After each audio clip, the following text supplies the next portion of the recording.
Salut les amis, c'est Milik, j'espère que vous allez super bien, que vous êtes en superbe forme et que la santé, ça va. Alors, parce que moi, tout va bien.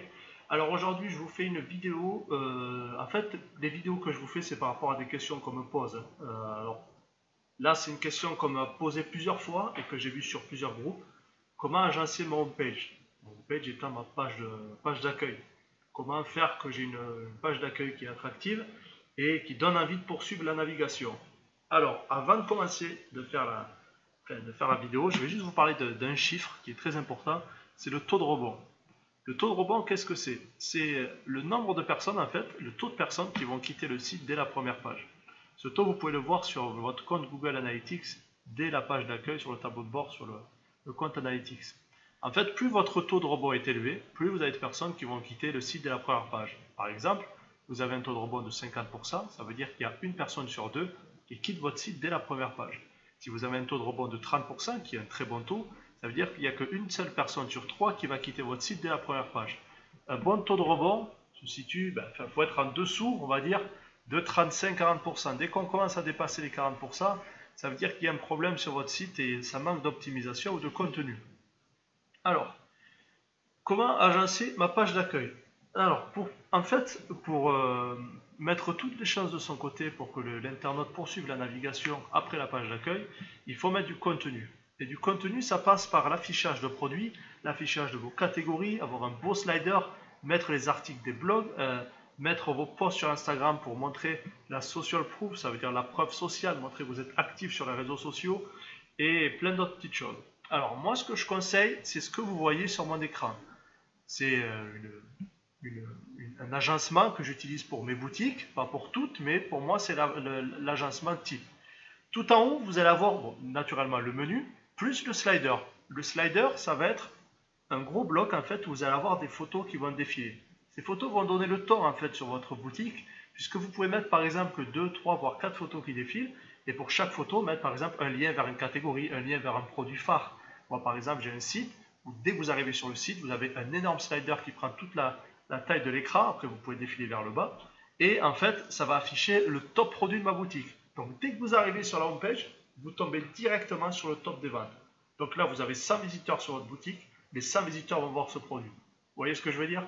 Juste en dessous, vous mettez un petit bloc à propos avec un joli titre, et juste en dessous du titre, vous mettez 4-5 lignes sur votre boutique, en évitant de dire les fameux « nous vous proposons des produits de qualité à des prix attractifs ». Non, ça on s'en fout, c'est pas ça qui va vous aider à vendre. Ce que vous devez mettre dans la partie à propos, c'est une partie de l'histoire de votre boutique, pourquoi vous l'avez créée, vos avantages, vos plus, vos facteurs clés de succès, on va dire, si on peut dire ça comme ça.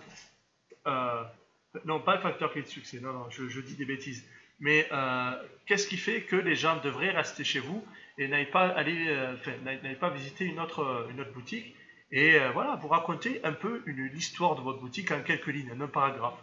Par contre, après, vous les redirigez par exemple vers la page à propos où vous avez une vraie description, une description complète de plusieurs paragraphes de votre boutique avec une vidéo de présentation, vous mettez des photos.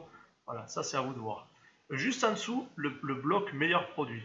J'ai mis ajouter un bloc avec 3 lignes de 3 produits parce que si vous avez vu ma vidéo précédente où je mets combien d'articles sur ma boutique, je conseille toujours d'en mettre minimum 9, maximum 20. Et là, si vous mettez un bloc avec 3 lignes de 3 produits, vous allez avoir un joli carré avec vos 9 tops des ventes, parce que déjà, vous montrez quand même un échantillon de vos meilleures ventes et ça donne envie d'aller plus loin. Juste en dessous, vous mettez un bloc catégorie. Si vous avez par exemple 6 catégories, vous allez mettre par exemple 3 lignes de 2, où vous allez mettre un bloc par catégorie, c'est-à-dire un carré catégorie A avec une belle photo en fond, vous mettez le nom de votre catégorie, un autre catégorie B, en dessous catégorie 3, 4, 5, 6, et vous mettez un lien bien entendu vers la catégorie en question. Juste en dessous, les derniers articles de blog, et j'ai bien mis avec les dates de publication. Pourquoi? Parce que quand vous allez mettre les dates de publication, vous allez montrer à vos internautes que vous avez une boutique qui est active, une boutique qui est professionnelle et une boutique qui est toujours mise à jour. Si vous suivez la règle des 7, 14, 21, 28 que j'ai déjà dit à plusieurs reprises, il faut poster un article 4 fois par mois. Vous en postez un le 7 du mois, un le 14, un le 21 et un le 28. Si vous n'avez pas d'article, vous allez sur Fiverr pour des articles en anglais et vous allez sur 5euros.com pour des articles en français, ça va vous coûter 20 euros par mois et vous les commandez le 1, vous les avez le 6 et vous les programmez directement, un le 7, un le 14, un le 21, un le 28 et vous êtes sûr que 4 fois par mois, vous allez avoir un article qui va se publier automatiquement sur votre boutique. Et là, vous avez un site qui est mis à jour et professionnel et vous prouvez à tous les internautes qu'il faut qu'ils restent chez vous puisque vous avez un site qui est tenu. Un site où il y a des gens, même si vous êtes une seule personne, on va avoir l'impression qu'il y a plusieurs personnes qui y a derrière.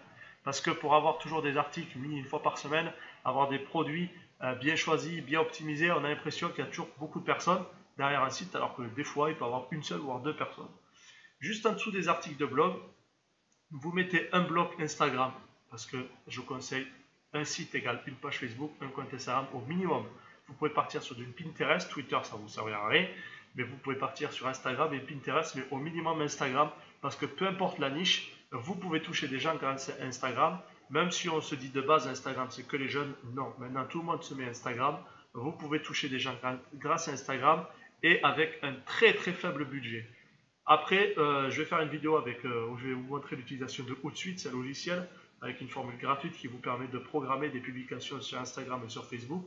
Et ça, je vais vous en parler. Ça, c'est pareil, Instagram, vous mettez 2-3 publications par jour s'il faut, et mettez du contenu. Et juste en bas, le bloc newsletter pour inviter les gens à donner leur email, mais ne mettez pas juste, n'hésitez pas à vous inscrire pour être au courant des dernières actualités. Non, mettez, inscrivez-vous à notre newsletter et recevez un code promo immédiat de 15%. Vous voyez, un petit appel à l'action. Pour venir aux appels à l'action, en dessous du slider, vous mettez une barre d'accueil tout en haut du site où vous mettez un double appel à l'action. Ça, c'est ma règle. La deuxième règle, c'est la règle du double appel à l'action. Qu'est-ce qu'un double appel à l'action? C'est par exemple livraison gratuite en France métropolitaine, premier appel à l'action. Deuxième appel à l'action, c'est première commande, point d'interrogation, moins 10% de remise immédiate avec le code blabla. Vous voyez, là, vous avez un double appel à l'action qui va inciter les gens à aller plus loin. Du coup, les gens vont cliquer sur votre produit ou sur une catégorie et vont continuer la navigation. J'ai des sites où j'ai des taux de rebond de 20%. C'est parfait. J'en ai d'autres où j'ai des taux de 30-35, mais je ne dépasse pas les 40. Et je connais beaucoup de personnes qui ont des taux de rebond mais à 15, 20, 25%. Et ça, c'est tout simplement parfait. Voilà. Optimisez bien votre page d'accueil, optimisez bien vos pages produits. Là, je vais peut-être y revenir dans une autre vidéo, mais c'est pareil, la page produit.